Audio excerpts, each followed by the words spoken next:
रक्षा के लिए कृत संकल्प होकर अपने को अहर्निश अपने जीवन को समर्पित करने के लिए जानते हैं। और ऐसे भीष्म जिनकी भीष्म प्रतिज्ञा का उदाहरण पूरी दुनिया में लिया जाता है, उन्हीं भीष्म के आज देह त्याग का दिन है। और भीष्म पितामह जो कि अद्भुत गंगा पुत्र के रूप में, जो कि भागीरथी गंगा जिनको कहा जाता है, और उत्तरायण होने के बाद जब संक्रांति हुई, संक्रांति के बाद जब मकर संक्रांति हुई, और मकर संक्रांति और पौष पूर्णिमा से लेकर अनवरत ये माघी पूर्णिमा तक चलने वाला, शिवरात्रि तक चलने वाला हमारा ये महाकुंभ है, जो कि शताब्दी का महाकुंभ माना जा रहा है। उसी महाकुंभ में आज प्रधानमंत्री नरेंद्र मोदी 13 दिसंबर के बाद अब दोबारा पहुंचे हैं। महाकुंभ की शुरुआत के औपचारिक एक माह पहले, औपचारिक शुरुआत से एक माह पहले भी प्रधानमंत्री आए थे और त्रिवेणी वंदना किया। उन्होंने पूजा अर्चना की। प्रयागराज और पूर्वांचल को 5,500 करोड़ रुपए से अधिक की परियोजनाओं को और उपहार दिया। राष्ट्र निर्माण की कामना की, विश्व मंगल की कामना की, और आज संकल्प से सिद्धि के प्रमाण के रूप में, राष्ट्र निर्माण के साधक के रूप में एक बार प्रधानमंत्री नरेंद्र मोदी फिर पहुंचे हैं और यहाँ पर त्रिवेणी तट पर वो स्नान करने वाले हैं। बिल्कुल अश्विनी, तो राष्ट्र के निर्माण पर एक बड़ा संदेश आज प्रधानमंत्री नरेंद्र मोदी के प्रयागराज दौरे से निकलता हुआ नजर आएगा। इसके साथ साथ अश्विनी, हम देख रहे हैं जब 13 जनवरी से महाकुंभ का सिलसिला शुरू हुआ है, करोड़ों भक्तों ने आस्था की डुबकी लगाई है, श्रद्धालुओं का सैलाब नजर आया है, लेकिन ये भव्यता और विराट होती हुई नजर आई है। निश्चित तौर से भव्यता विराट है। प्रधानमंत्री नरेंद्र मोदी के शब्दों में अगर कहें तो ये एकता समरसता का महायज्ञ है। यहाँ पर आकर सारी हमारी रूढ़ियां समाप्त हो जाती है, विलकित हो जाती है। यहाँ आकर पूरा विश्व, पूरा ब्रह्मांड अगर कहें तो कहीं न कहीं एकाकार होता है। ऐसा माना जाता है कि देव धनुष किन्नर नर श्रेणी सादर मध्य सकल त्रिवेणी, सब विश्व की सभी सकारात्मक शक्तियां यहाँ पर आती है और प्रयाग में स्नान करती है। और भारत की अगर बात करें तो भारत, एक भारत श्रेष्ठ भारत का निश्चित तौर से जो यहाँ पर उदाहरण प्रस्तुत करता है, वो पूरी दुनिया कहीं न कहीं देखकर अचंभित हो जाती है। वो पूरी दुनिया कहीं देखकर सम्मोहित हो जाती है, मोहित हो जाती है। अगर कोई भी प्रयाग अगर पहुंचे तो निश्चित तौर से अगर उसे देखने में लगेगा, साक्षात्कार ये अनुभव होगा कि कंठ है करोड़ों, गीत एक राष्ट्र का, शब्द है अनेक, अर्थ एक राष्ट्र का, विकास में विवेक, स्वप्न एक राष्ट्र का, योजना अनेक, ध्यान एक राष्ट्र का, रंग है अनेक, चित्र एक राष्ट्र का, रूप है अनेक, भाव एक राष्ट्र का, कर्म है अनेक, लक्ष्य एक राष्ट्र का,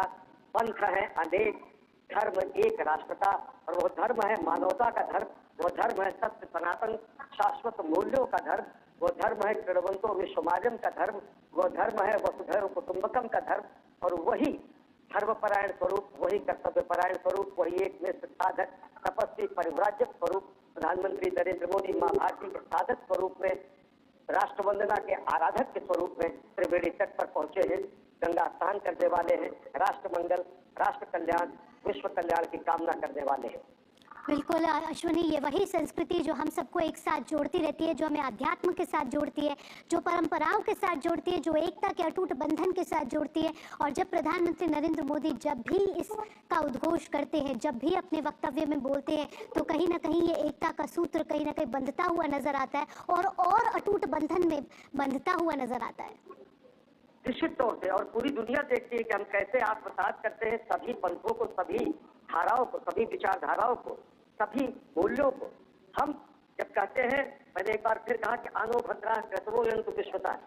सभी सकारात्मक धाराएं विश्व के सभी कोनों से, दिग्विजन से हमारी तरफ आए, और वही समस्त धाराओं के सम्मेलन का, महामिलन का केंद्र है ये महाकुंभ, जो कि दुनिया का जीवंत आश्चर्य है, जो कि अंतरिक्ष से भी देखा जा सकता है, जो कि ब्रह्मांड की समस्त शक्तियों पे आराधन का बिंदु है। और दुनिया के वैज्ञानिक निश्चित तौर से, जब पश्चिम ने वनफल खाकर छाल पहनकर लाज बचाई, तब भारत में सामदान का स्वादिष्ट प्रथा दिया सुनाई। आज से सहस्राब्दियों पहले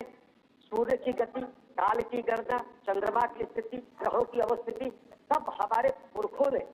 वेदांत एक पंचांग में समेट दिया था, जिसको कोई व्यक्ति देखकर बता सकता है कि सूर्य ग्रहण कब होगा, चंद्र ग्रहण कब होगा, महाकुंभ कब लगेगा, अर्धकुंभ कब लगेगा, नक्षत्र कहाँ कैसे चलेंगे। तो जब पूरी दुनिया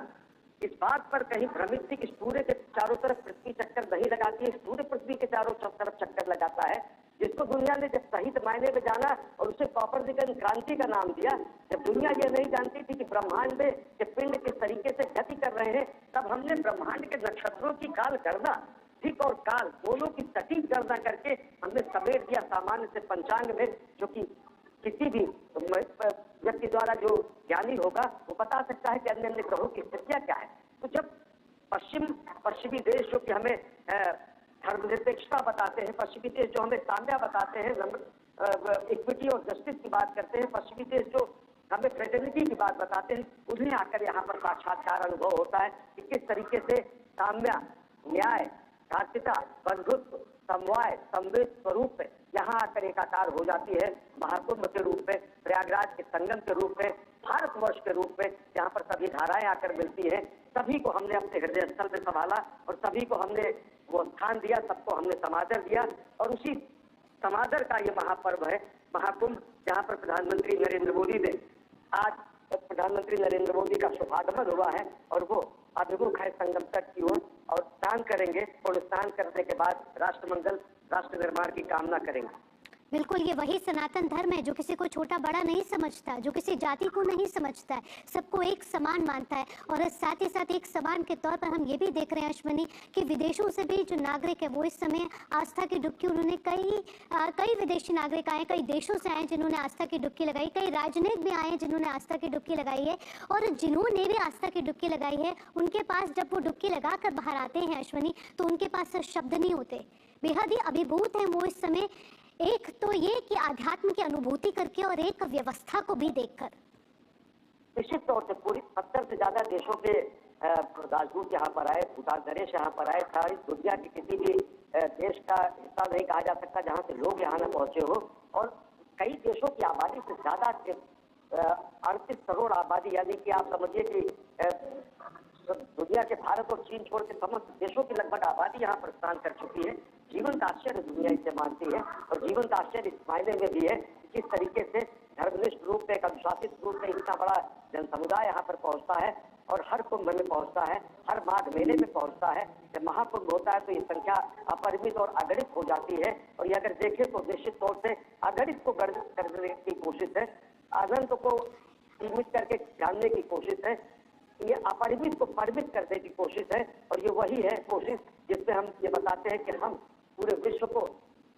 साक्षात्कार करने का मौका देते हैं कि वास्तव में भारत भारतीयता क्या है। भारत भारतीयता का अगर बोध किसी को करना हो तो साक्षात्कार करे महाकुंभ में आकर, प्रयागराज के तीर्थराज के इस धरती पर जब यह हर दिन ये महायज्ञ चलता है। और जब इन्हीं को अगर किसी ने कहा है मैं